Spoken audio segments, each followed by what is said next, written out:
William F. Zorzi and Ed Burns. Once again, of course, directed by Reynaldo Marcus Green. But before I get into that, anyway, very good episode.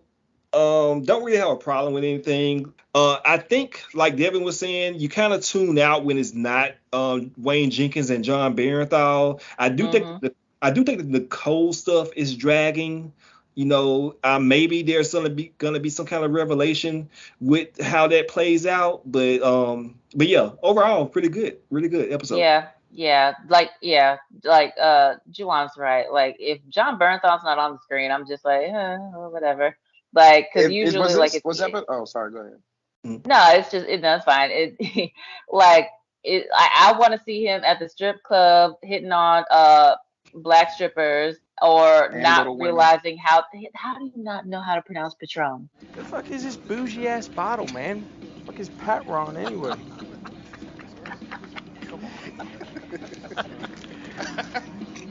It's Patron tequila, Wayne. You might as well still be in uniform. You want to carry shit like that. Pat Ron. Hey, Davey, I know what the fuck it is, man. I'm just fucking with you, man. All right. You know what I mean? Pat Run. That was the funniest. This nigga. Pat Ron. Because that was in episode 3. I forgot to mention when he goes to see Three, they all blended. That was 3. I remember that, because that's when he was trying to holler at that stripper, but he didn't have money, and then he kept saying "fuck the police." Mm-hmm. Yeah, he pretended like he was a policeman. Where is Pat Run? And they roast his ass. And then he got all butthurt, and I'm just sitting here like, but nigga, you didn't know what. How old are you? Like, I knew what it was. I was just testing y'all. I'm sorry. Drink it. I know it was that. That's because you have some modicum of education and know how to read. Right. Like, come on. Like, maybe it's split up on the bottle, because I don't. What was that? Jose Cuervo. Don't even try to excuse it. Don't even try to excuse it. That nigga. You're right. No, he's just a dumb Baltimore nigga. So in episode 4, we have a cold open, and we see Wayne reporting activities on April 19th, 2010. And this year, he is working as part of a violent repeat offenders unit, and he's working on crime suppression and surveillance. He's accompanied by Detective Ryan Wynn. I don't know if it's Ewan or Wynn. You know how Wynn. Okay. So he's accompanied by Detective Ryan Wynn, who we met in episode 2, because he was the one that put the FBI onto Gondo because of the relationship with Brill. Mm-hmm. And Jenkins tells Wynn that he has a feeling that there's criminal activity going on in the area. And Wynn questioned him about that, and he says, I just think it's I smell in the air. It's niggas out here. So, you're doing something. So he watches a man loading a backpack in the back seat of a black Acura, and he claims that this looks like a drug deal going down. And he radios to Sean Marlowe to tell him that he wants to stop the car. And they roll up in their unmarked cars with the sirens and the lights and exit the vehicles with the guns drawn. The Acura pulls off and a police chase ensues. Wynn radios their involvement and location, and they're ordered to break off the pursuit, but Jenkins ignores the call to break out the pursuit and turns it off. Now, my thing is, as black people, we do understand distrust of the police and everything. But don't speed off, bro. Don't run. Just don't do that, man. Don't have shit. If you don't got shit, then you ain't got. But right.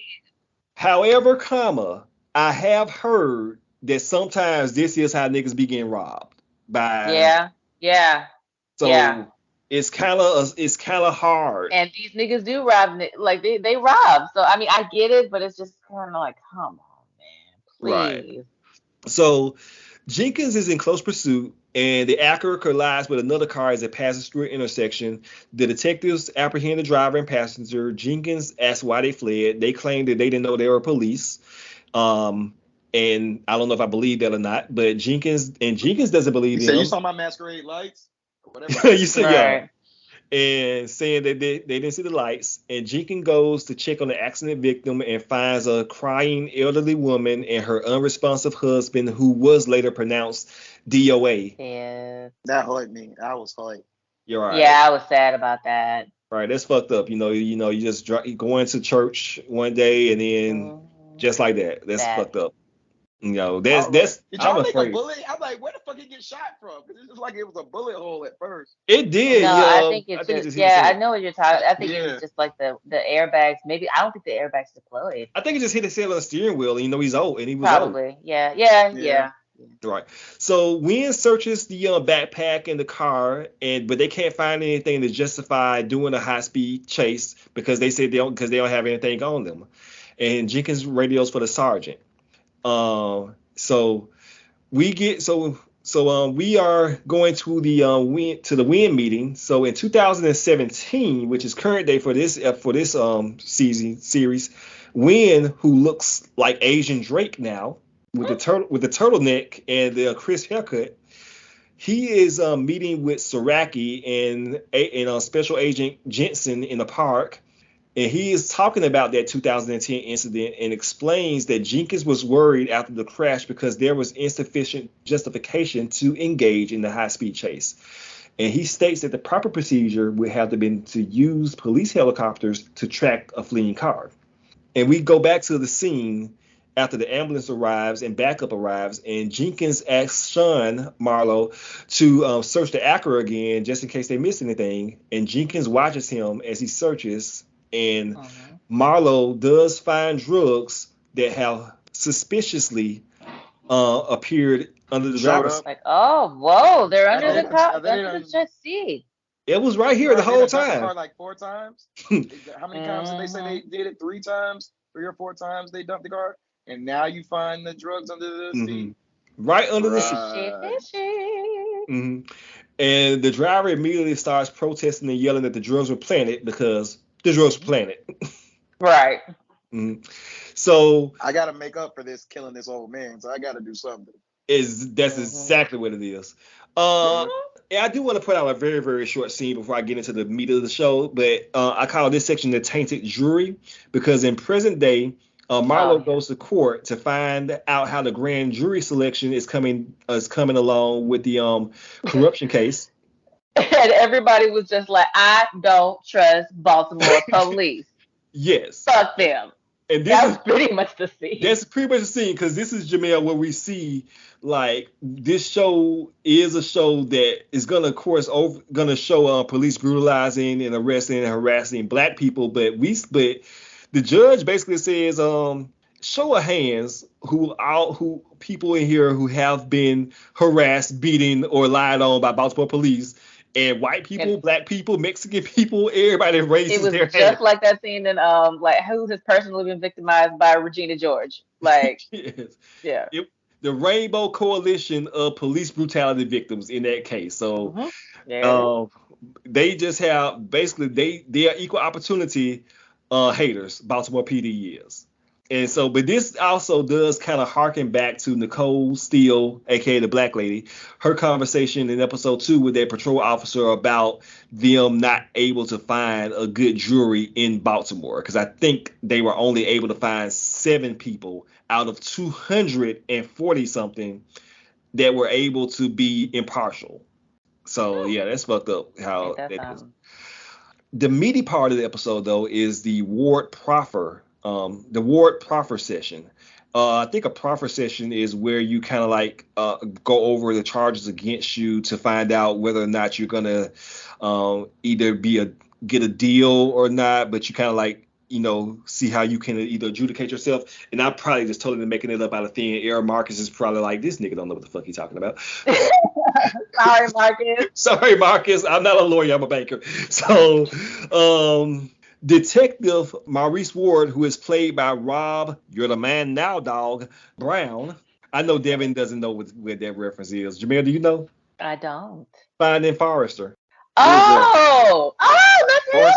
That's him. Oh, I did not realize that was Finding Forrester. Mm-hmm. Oh, well, good for him. Yes. Is that Forrest Gump? Or what are we talking about? No, it's the hardest thing on the planet. It's old movie, not old, it's like 90s or 2000s about with Sean Connery. Like I think it's his last actual movie Oh, actually. on the rock, Sean Connery. Yes, Oh my God. I think it's actually his last on-screen performance. Actually, it's a really good movie too. Oh, Yeah, it is. Maurice, it. so Maurice Ward is being interviewed by the U.S. Attorney and Special Agent Jensen and Saraki, along with his attorney. And they asked Ward about that car chase, but Ward says that he was not with Jenkins then. But Ward announces that he does have a prepared statement to deliver. Before we go any further, my client, Mr. Ward, has something to say. Go ahead. I just want to say I was wrong. I was involved in some bad things. I knew it was wrong at the time, and I know it now. I'm sorry for what I did, not just because I got caught, but sorry for real. I just want y'all to know that. Let's move on. He immediately starts equivocating like a nigga that got caught in the act of cheating. Listen, that nigga is singing like a canary the entire episode. Right. He's like, What's his name? I just talked about the nigga that threw his money away like a jackass. What's his name? Ward. I'm just calling him Finding Ward. Forrester. Yes, Finding Oh, okay. Forrester. So Okay, now I know who you're talking about. Because again, I don't know these niggas' names. yeah, Just call him the snitch. the That snitch. nigga, That worked. That he works. is The police out snitch, here. yeah.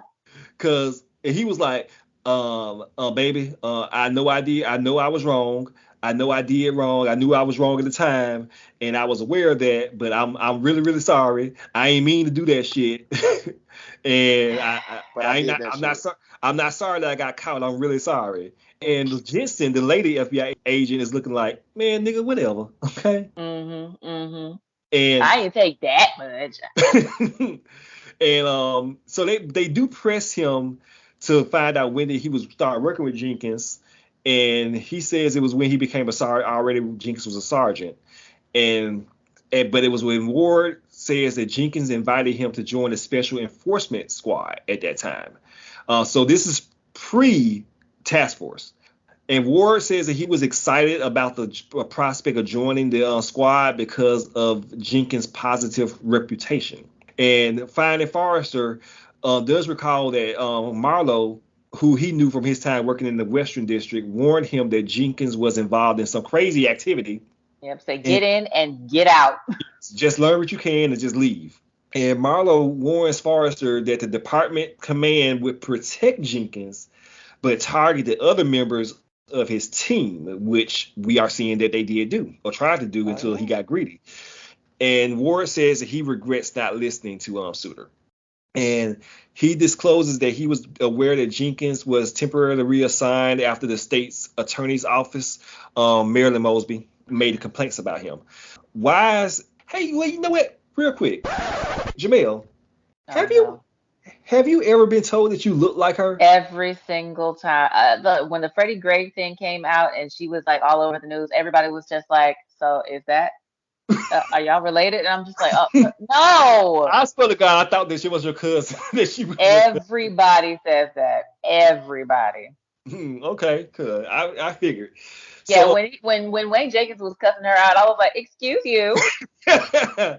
So yeah, I do have noted that because she was calling her all kinds of bitches. So Wise asked him why he went ahead and joined the unit, and he just says, I made a poor decision.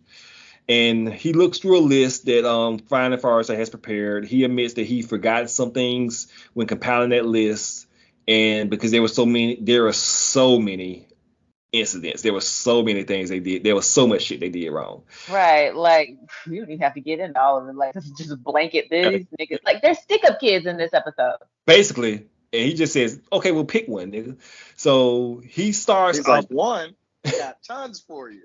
So, right, how much time you got? So he talks about an incident at the BT, which is the Belvedere Towers, in 2015. So we flash back to then. And the Finding Forrester was with Jenkins and another officer named Taylor in the neighborhood. Jenkins points out two men that are parked near a car or standing near a parked car. He tells them that he's going to check the trunk of the vehicle. They activate the sirens, pull up, cuffing them in, making them sit on the curb. Jenkins says he lies and says that he's a federal agent and he's conducting the wiretap investigation that claims they're not the target, but they still need to search the car. And